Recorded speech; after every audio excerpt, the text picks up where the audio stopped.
Жаз келіп күн ысығанда шөлімізді басу үшін жақын дүкенге кіріп салқын сусынды сатып аламыз. Алайда ыстық күнде газдандырылған сусынды ішу зиян. Сол себепті шөліңізді басқыңыз келсе, аяулымның кеңесіне зер салыңыздар.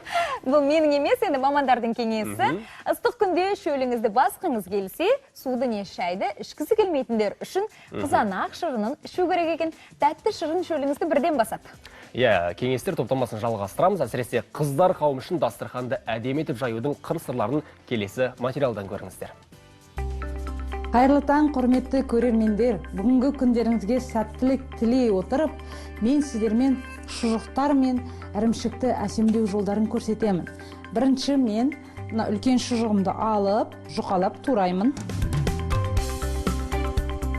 Ыдысымызға әдемілеп тұрып саламыз. Енді келесі шұжықты тураймын. Мына туралған шұжықтың үстіне салам әдемілеп.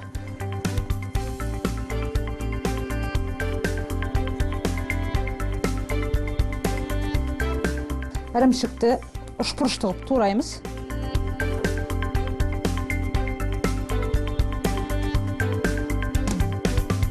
Енді осы ірімшікті шұжығымыздың үстіне мына бос жерге әдемілеп саламыз.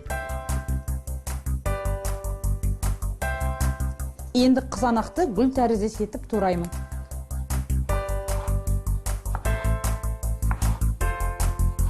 Бір тізбекке қойып, ішіне қарай ораймыз. Енді турап алған қызанағымызды мына ашық тұрған жерге бұрышқа қоямыз. Ендігі кезекте мен ақ желкенмен әсемдеп шығамын.